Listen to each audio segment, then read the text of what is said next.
In a time when the plague darkened the corners of every village and fear seeped into the taste of every meal, people still found a way to eat, to gather, to survive.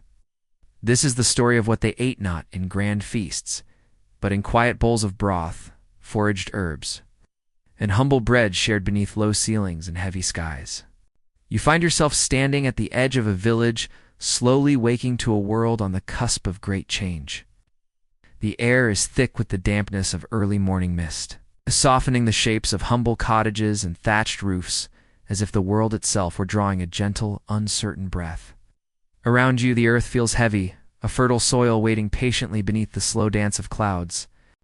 The fields nearby lie fallow in patches, their muted greens and browns weaving together like a quiet tapestry, touched by the faint golden fingers of dawn. Inside the simple homes, the sounds of daily life begin their familiar rhythm. Wooden stools scrape against stone floors. A kettle hums softly over embers, and the muted murmur of voices rises and falls like a gentle tide. People rise early here, their days shaped by the turning of the sun and the demands of the land. Their food, though humble, is a quiet celebration of what the earth and seasons can offer.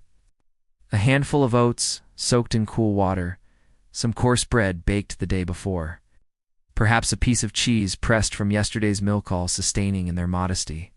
This is a world before the great shadow descends, a time when food is not yet touched by fear or scarcity.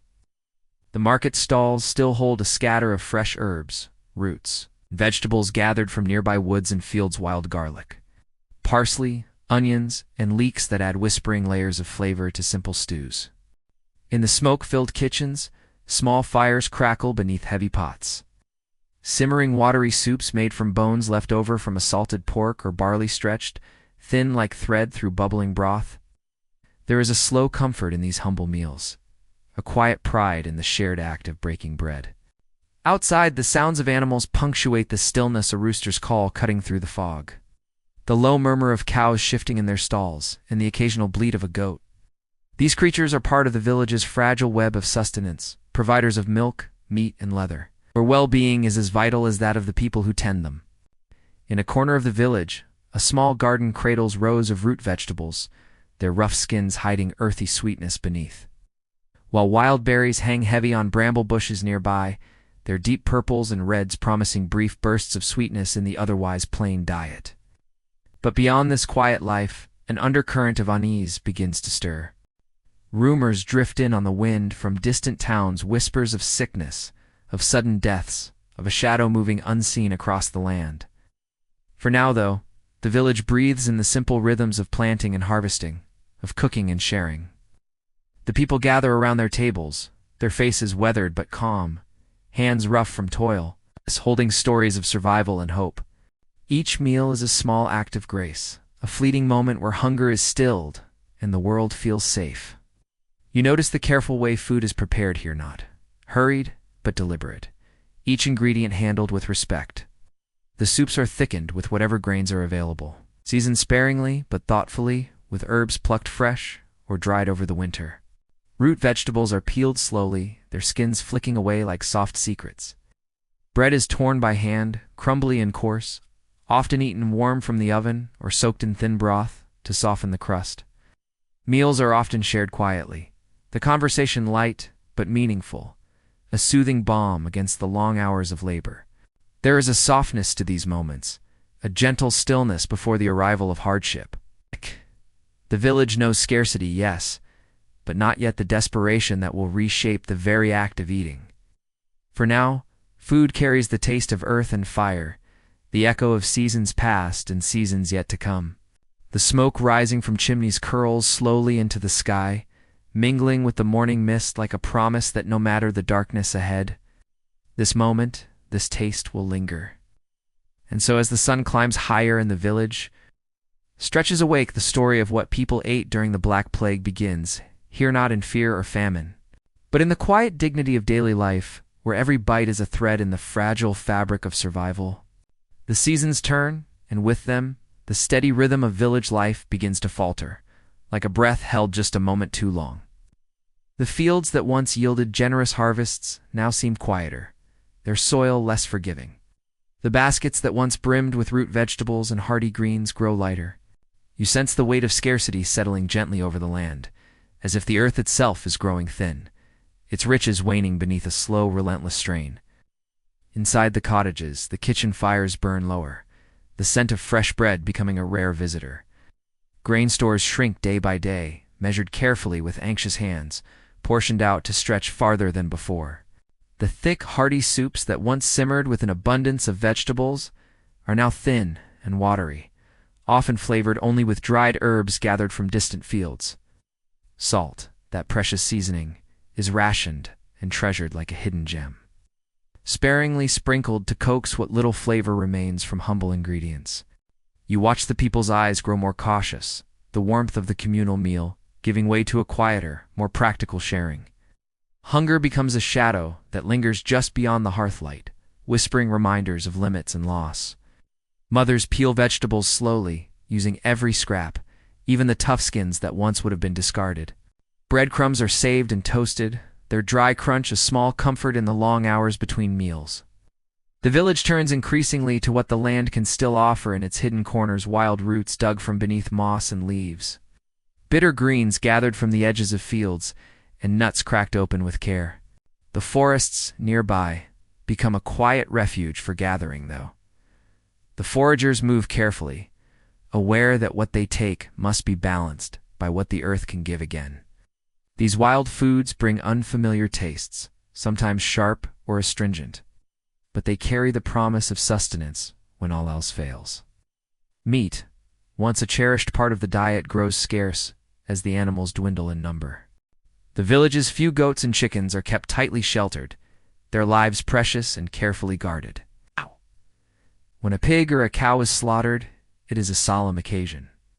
The meat shared sparingly over days, salted and smoked to preserve what cannot be eaten fresh. The smoky scent drifts faintly through the cold air, a reminder of better times and the unspoken knowledge of hard choices. Even the sweet gifts of honey and fruit become rarities, their warmth placed by the bitter temps of dried berries, or the simple sweetness of stale bread softened in broth. People grow inventive with what they have, creating nourishing gruels from ground oats and barley. Thicken with whatever milk can be spared. These porridges, often eaten warm in the morning's first light, are humble, but sustaining a soft embrace against the chill of uncertainty. Around the hearth, stories begin to shift as well, weaving into the fabric of the day a quiet anxiety. The food on the table is no longer just nourishment. It is a fragile hope, a reminder of the shifting seasons not only in nature, but in the very fate of the people. Meals are eaten more slowly now, each bite savored in a silence filled with unspoken fears. The laughter that once rippled like sunlight through the rooms grows softer, more careful. Yet, despite the tightening grasp of scarcity, there is a resilience in the way the people hold on to their rituals. Bread is still broken and shared, even if the crust is thin and the crumb coarse. Soups are stirred with a gentle patience, herbs added with a reverence born of necessity. The act of eating remains a quiet ceremony, a daily acknowledgement of survival, even as the shadows lengthen. Outside, the world seems to pause in a breathless stillness. The trees stand bare against a gray sky, their branches reaching like fingers searching for something lost. The earth, worn and tired, offers only whispers of abundance. But beneath the surface, life endures in small, determined wisest sprouts pushing through cracked soil. Birds calling softly across the fields, the steady beat of a heart held against the silence. In this fragile balance, food becomes more than sustenance, it becomes memory.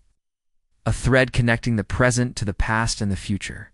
The taste of scarcity lingers on the tongue like a quiet song, a reminder of what was and what might yet be. It is a slow unfolding, a gentle surrender to the rhythms of need and hope. And so, as the days grow shorter and the hunger more insistent, the village holds fast to what it can, each morsel a quiet act of courage. Each meal, a whispered promise that life, even in its thinnest moments, will find a way. The village settles deeper into its uneasy rhythm, where each meal carries the faint, almost invisible weight of something unseen. The plague, like a whispered name carried on the wind, begins to brush against the edges of daily life. Its presence is not yet loud or harsh, but it weaves quietly into the texture of the days, tinting the air with a subtle, unspoken fear. Inside the dimly lit kitchens, the once comforting sense of cooking grows more muted, as if the very act of preparing food is touched by caution and hesitation. Hands move with less certainty, eyes dart with whispered worry. The warmth of the hearth no longer chases away the chill completely.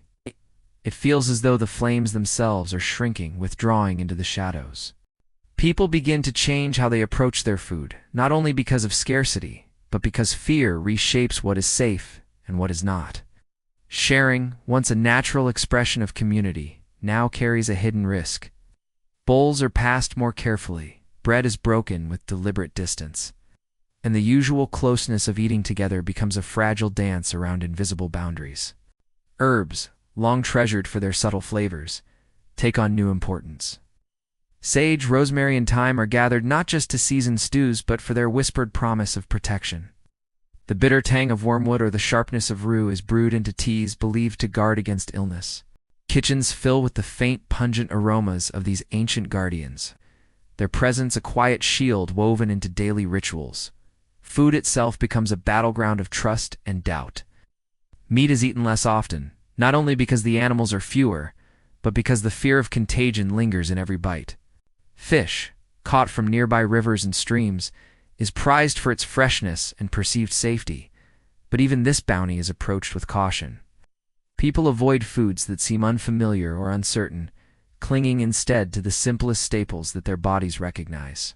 The texture of meals grows simpler, the once rich soups now thinner. More plain porridge, boiled roots, stale bread softened in water. Each mouthful carries the taste of restraint, a quiet surrender to circumstance. Even the act of cooking is marked by silence, the clatter of utensils softened, as if sound itself could invite danger. Children watch with wide eyes, sensing the shift though unable to name it. Their questions about food are fewer, their appetites subdued. The warmth of family meals, once filled with stories and laughter, is replaced by quiet moments of shared survival. Food becomes a comfort held at arm's length, a necessity rather than a pleasure. Outside, the fields grow colder, the trees stand bare and skeletal against a leaden sky. The wind carries with it a hollow whisper, a reminder of fragility. Yet, even in this shadowed landscape, life insists on small gestures of care. Neighbors leave baskets of roots or dried fruits at doorsteps, exchanged with averted eyes and hurried nods. The act of giving food becomes a fragile thread binding people together in the face of uncertainty.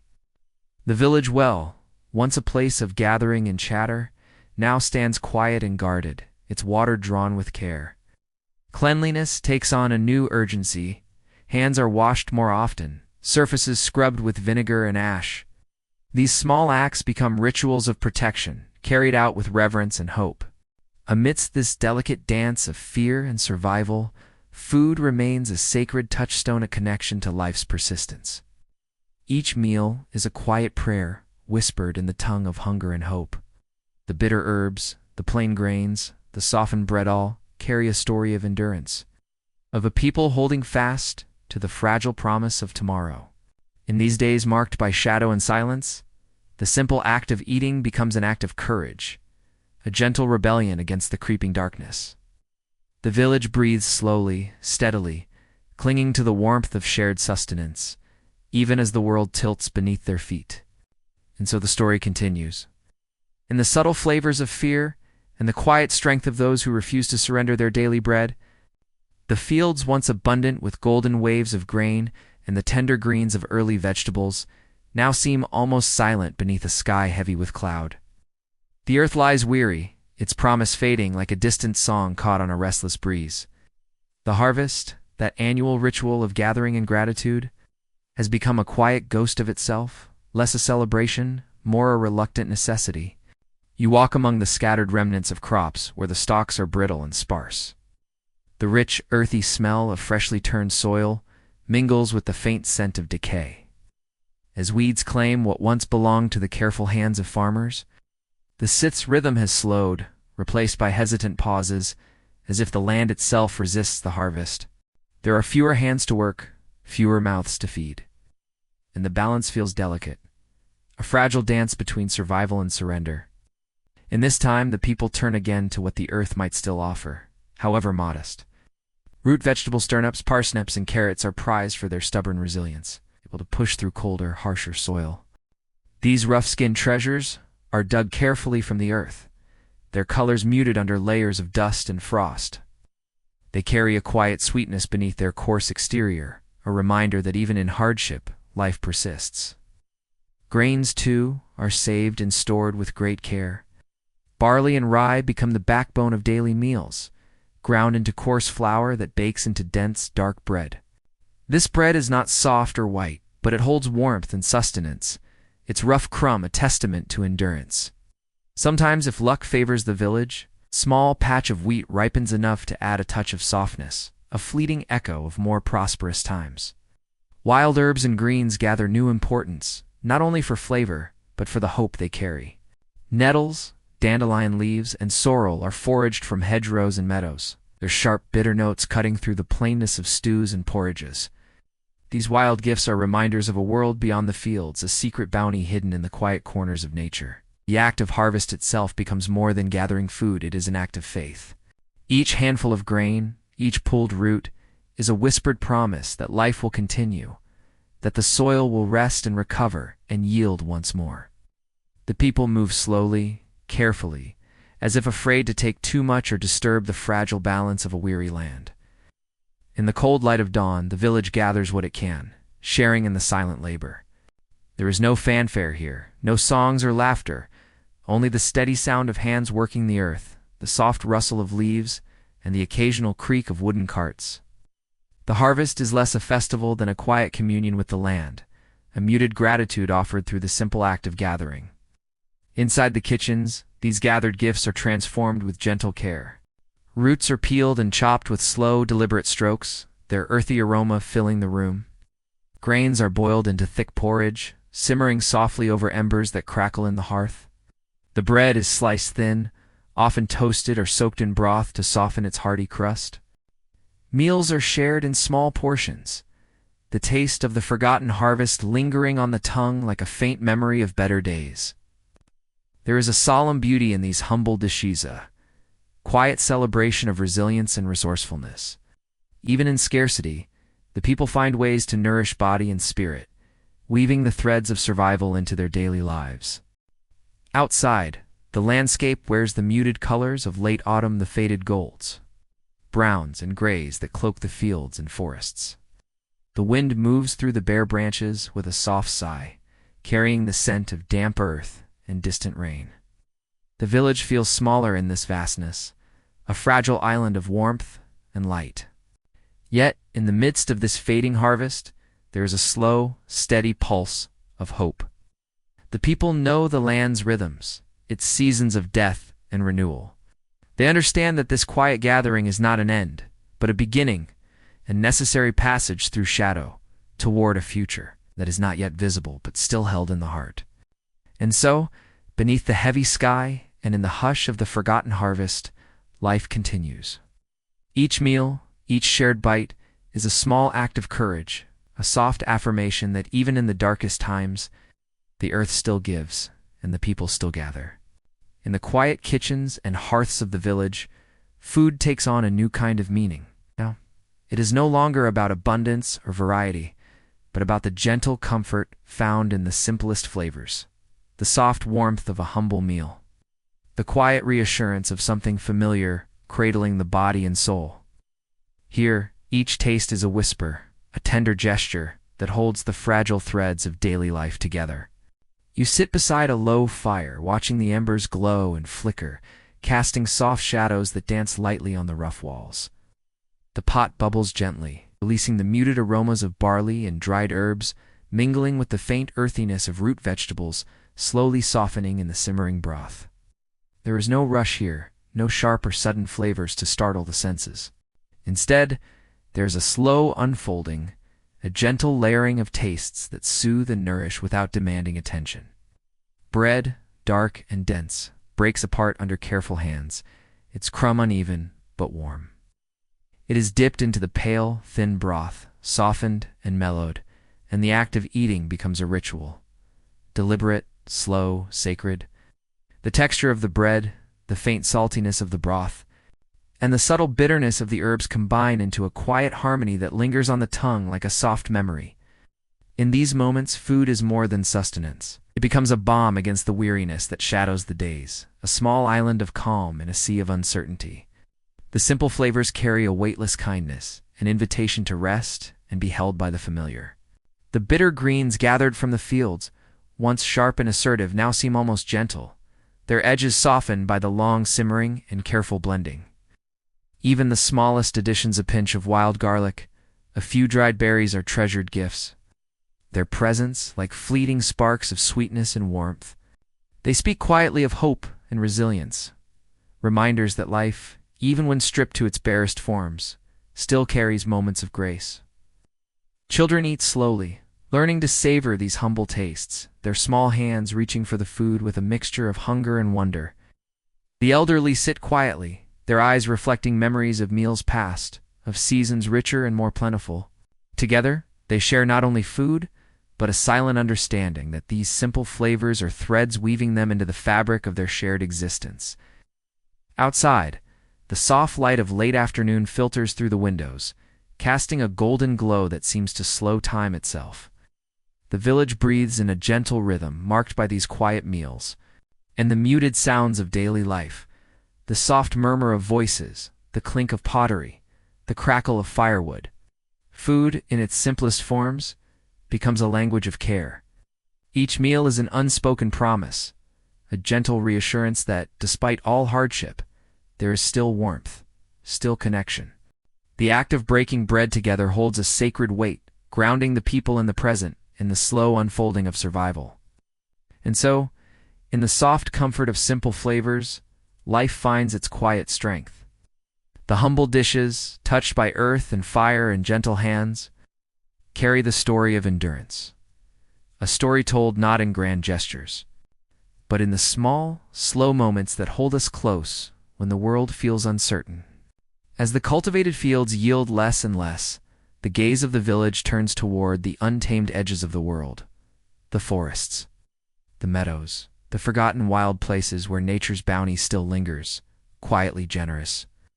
Here, beyond the fences and the well-trodden paths, food is found not in rows or baskets, but in the subtle gifts that the earth offers freely to those who know how to seek. You step softly through a thicket of brambles, the sharp temps of wild berries filling the cool air. Their deep reds and blues glisten beneath the dappled sunlight. Heavy with juice and sweetness, a rare delight amid the rough textures of daily survival. The brambles, thorny and wild, guard these treasures jealously. But patient hands gather the fruit with care, mindful of the delicate balance between taking and leaving. Mushrooms sprout in the shaded dampness beneath ancient oaks, their shapes and colors varied as the seasons shift. Some are firm and white, others soft and brown, each carrying the earthy perfume of the forest floor. Foraging here is both art and necessity, a practice passed down in whispered lessons and cautious trust. The people move quietly, listening to the rustle of leaves, watching for the subtle signs that mark the safe and the forbidden. Wild herbs and greens weave their way through the underbrush, sorrel's sharp bite, the soft fuzz of chickweed, the peppery edge of watercress by the streams. These plants, often overlooked in better times, now become vital threads in the fabric of daily meals. They bring not only flavor, but a faint, bright energy, a reminder that even in scarcity, the earth's generosity endures. The act of gathering from the wild is a slow, deliberate ritual. Hands brush carefully against leaves and stems. Fingers pluck berries with tenderness. Each choice is weighed with care, understanding that the wild is both fragile and abundant, a living breath of the world beyond the village walls. There is a quiet reverence here, a silent gratitude for the gifts that sustain. Back in the kitchen, these wild treasures transform the plainest of meals. Mushrooms are sliced thin and simmered with herbs in bubbling pots, their soft, earthy flavors deepening the humble broths. Berries are crushed gently into preserves, or added sparingly to porridge, their tartness a fleeting sweetness on the tongue. Greens wilt slowly in heated water, their bright flavors unfolding into the soft textures of stews and soups. The wild harvest brings a whisper of variety, a delicate contrast to the steady hum of root vegetables and grains.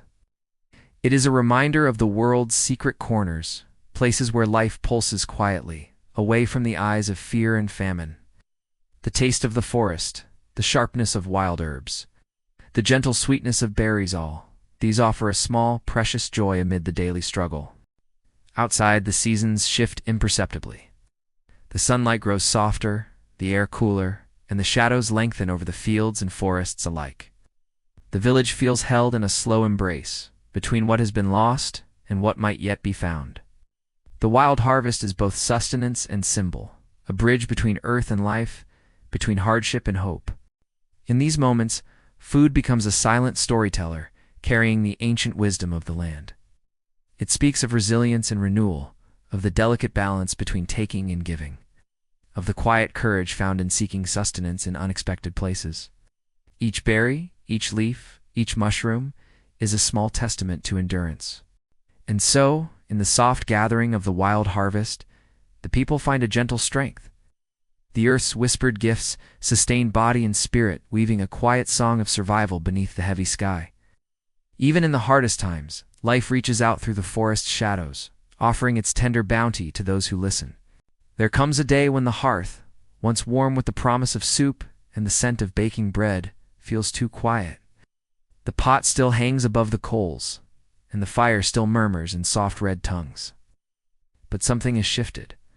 Something heavy and unspoken now lingers in the corners of the room. You feel it in the hush that follows a cough, in the way hands tremble while breaking bread, in the way spoons stir the broth slower than before. The sickness is here. It does not announce itself with thunder or fire. It arrives in the small silences, missing place at the table, a bowl that goes untouched, faint fever that dims the light behind someone's eyes.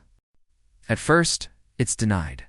A chill, they say, or perhaps fatigue from a day in the fields.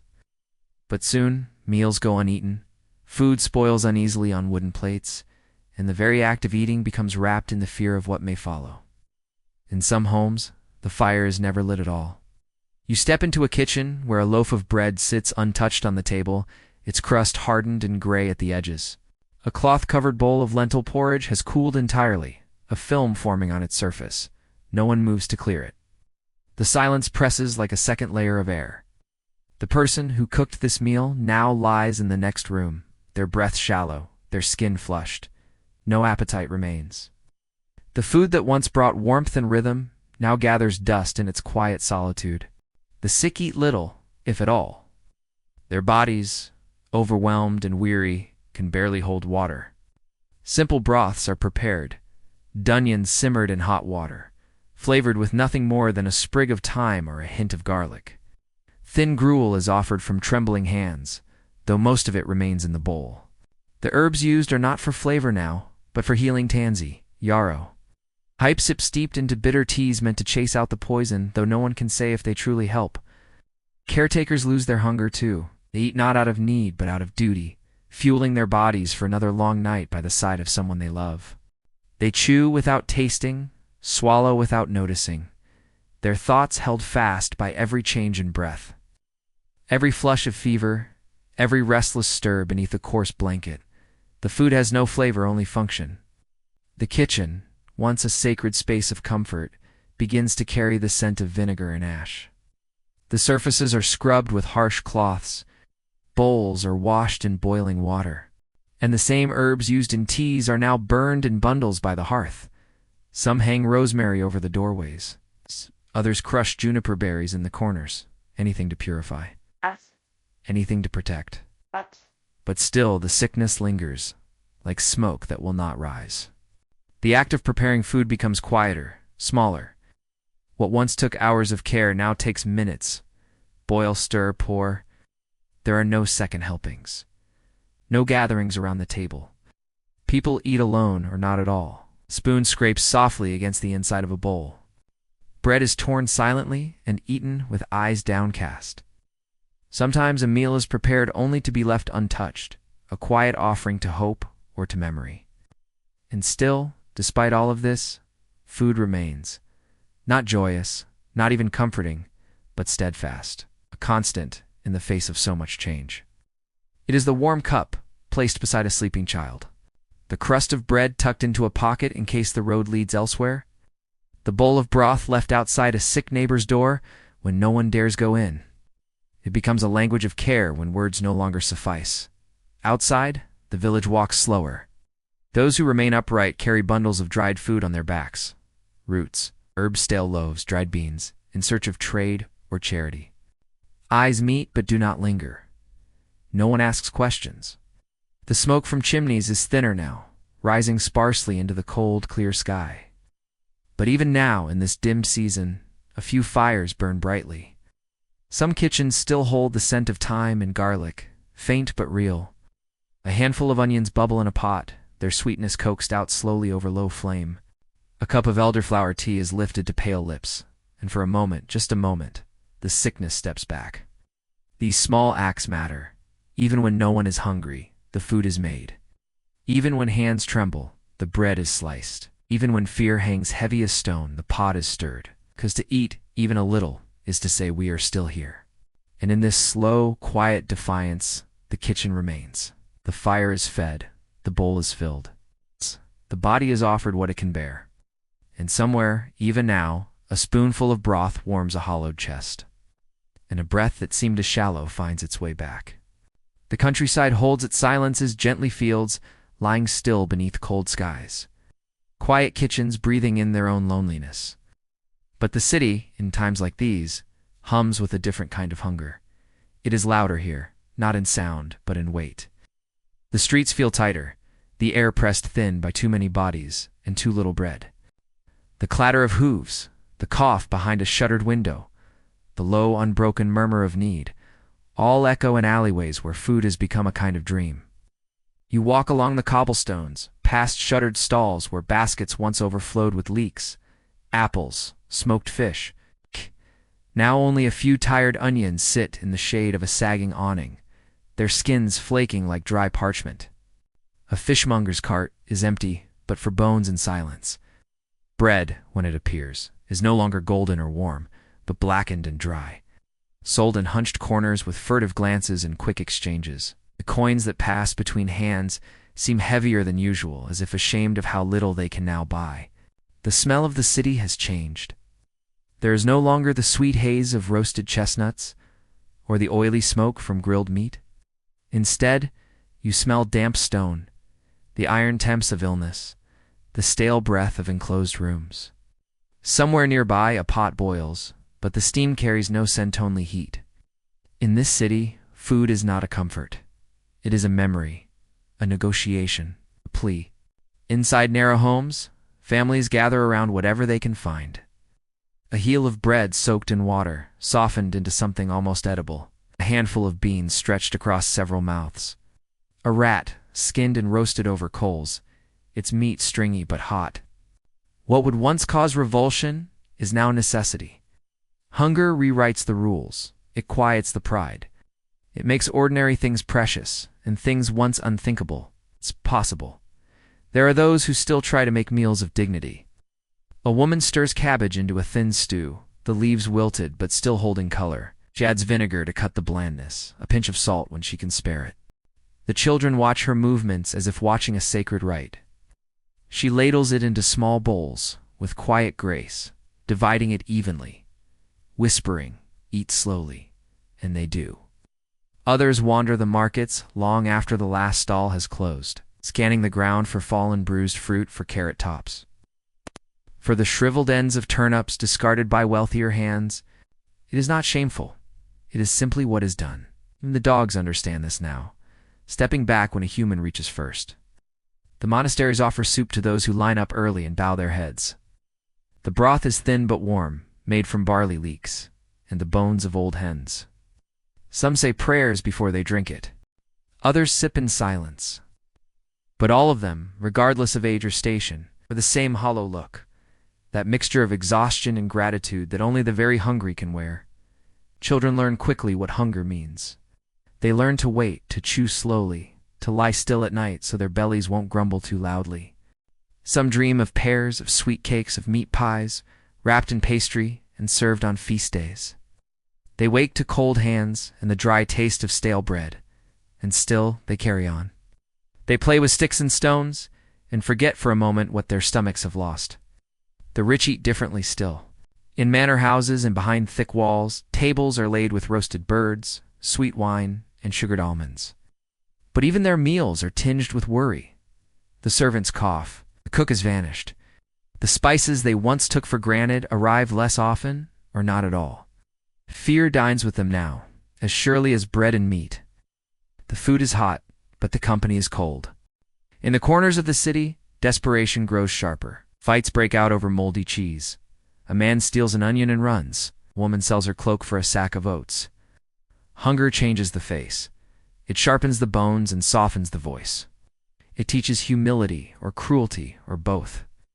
And yet, among all this, there are still acts of quiet kindness. A loaf left on a doorstep. A bowl passed through a window. A stranger sharing dried apples with a weeping child. These gestures are small, but they glow like coals in the ash. Reminders that the hunger has not taken everything. Night falls early in the city now, as if the sun itself has grown weary of what it sees. The lights behind windows are dim. The fires burn low. But somewhere, someone is stirring soup. Someone is feeding a neighbor. Someone is breaking a final piece of bread and giving half away. And in that moment, however small, the hunger does not win. There is a silence that settles over a home when someone is gone. Not the silence of sleep or rest, but something weightier, like a woolen cloak soaked in rain. Dense, heavy, slow to lift. You feel it in the way chairs remain empty, in bowls left unwashed, in the cold hearth where no soup simmers. The absent sits at the table long after the body has been taken away, and those who remain eat as if in a dream. Grief changes the flavor of everything. Crust of bread, once familiar and comforting, now feels foreign in the mouth. The broth tastes thin not because it lacks salt, but because the person who used to season it is no longer here. You chew without appetite, swallow without hunger, merely to carry on. Eating becomes a gesture of remembering, or perhaps forgetting. You're never quite sure which. In the early days of mourning, food is sometimes brought by quiet hands. A neighbor, a cousin, a friend from the next street over. A bundle of onions tied in cloth, a jar of sour pickled roots, a round loaf of bread still warm. These are not feasts, but offerings. The language of sympathy spoken through texture and steam. I see your loss, they say, and I leave something behind to soften it. No one speaks much at these moments. There are no grand condolences, no loud weeping. Instead, there is the placing of a bowl on a table, a folding of cloth, a nod. The door left ajar for a moment longer than necessary.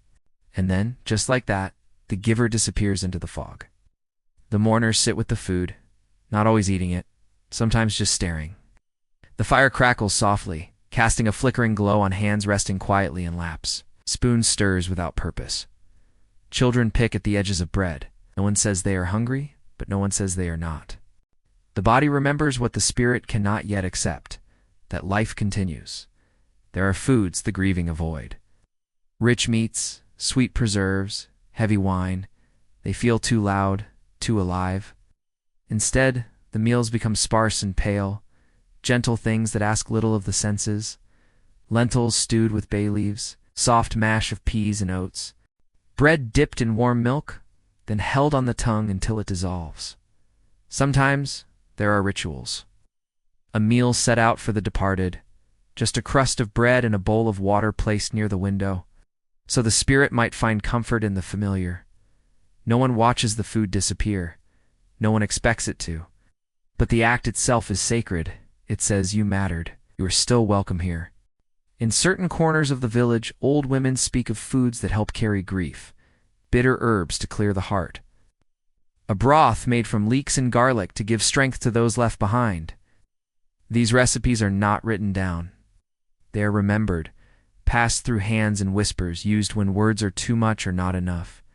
The children, always more observant than adults think, sense that something has changed. They eat with smaller bites, their eyes flicking toward the empty chair. Some ask questions. Most do not.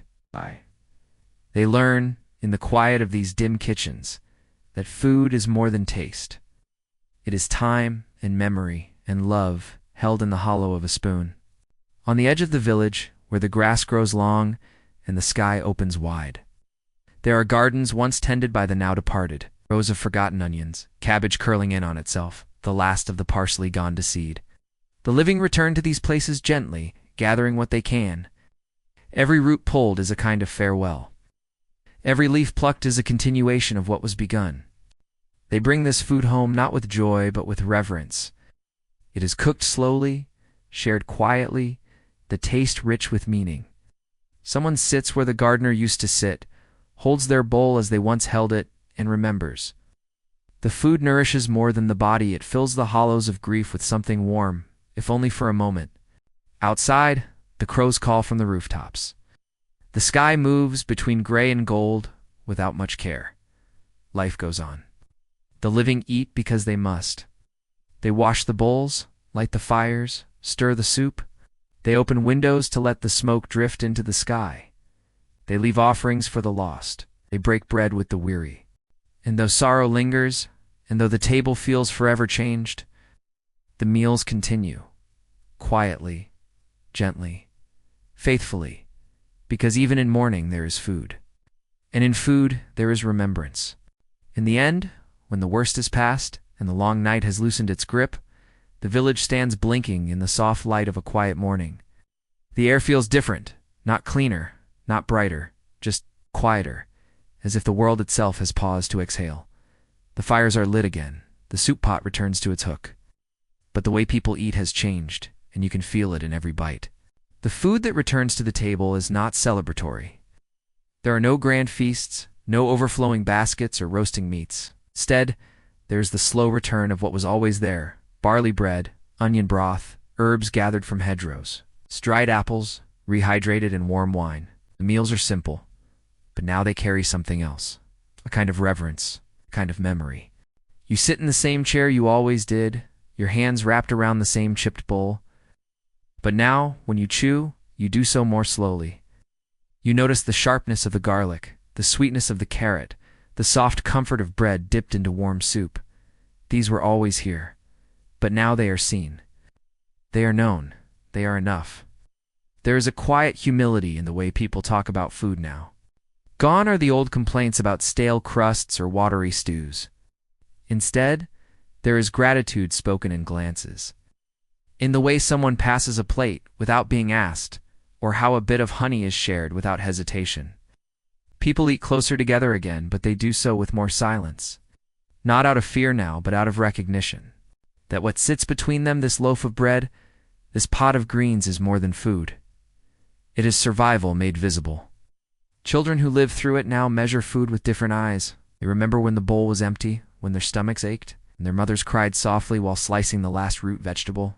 So now they nibble with care. They eat crusts. They sip broth to the last drop. Some of them will grow up to be cautious, storing sacks of grain under beds, drying herbs in hidden corners, always prepared. Others will grow wild with hunger for life, eating everything quickly, laughing with mouths full, refusing to leave anything uneaten. But all of them will remember. In kitchens across the land, recipes have shifted. New dishes are born from necessity: gruel, with dried herbs, lentil stew thickened with old bread, vinegar pickles of strange weeds that once went ignored. These flavors become part of the new normal, not out of preference but out of knowledge. The knowledge that a turnip can keep you alive, that a mushroom can be either a meal or a mistake, that broth made from bones and onion peel can carry a family through a week. The act of preserving becomes almost sacred. Apples are sliced and dried on rooftops. Beans are strung and hung in windows. Salt becomes more than a seasoning. It is life extended, a way to stretch the now into the later. People speak of next season's garden with seriousness. Seeds are swapped like blessings. Compost heaps are watched as carefully as livestock. The rhythm of food and land becomes the rhythm of breath. Even celebrations, when they come, are quieter now. A wedding feast may have a roast pig, yes, but it will also have lentils and porridge, and people will eat both with equal gratitude. A birth may be toasted with wine, but it will be watered down, and the toast will be raised not with laughter, but with a slow, steady nod, because they know, all of them, what it means to have nothing, what it means to lose everything and still find your way back to a table. The memory of hunger becomes part of the people. It lingers in the corners of cupboards, in the fold of a tablecloth, in the steam rising from a bowl of soup. It hums through generations, carried in the way a grandmother slices bread, or how a child refuses to waste a spoonful of stew. It lives in the way herbs are picked, in the careful saving of eggshells, in the stories whispered as meals are prepared. And slowly, without meaning to, they begin to cook with love again. Not just necessity, not just fear, but love, the kind that stirs slowly, seasons gently, tastes as it goes. They remember not just what they lost, but what they carried through. The kindness of a neighbor's loaf, the strength of a mother's hand, the quiet magic of broth made from nothing. The Black Plague took much. It emptied tables, silenced kitchens, broke the rhythm of mealtimes, and twisted the taste of life itself. But it also left behind something unexpected, a deeper understanding of food, not as pleasure, not even as survival, but as connection to earth, to body, to each other. And so the people continue. They plant, they gather, they stir, they eat. Slowly, tenderly, gratefully. Because even after everything, the fire still burns, and the pot still simmers, and someone, somewhere, is breaking bread. Thank you for joining this journey through the kitchens and fields of the Black Plague. May the quiet resilience of those who once broke bread in silence remind us that even in darkness, warmth endures. Sleep well, dream gently, and return whenever you need another story from the past.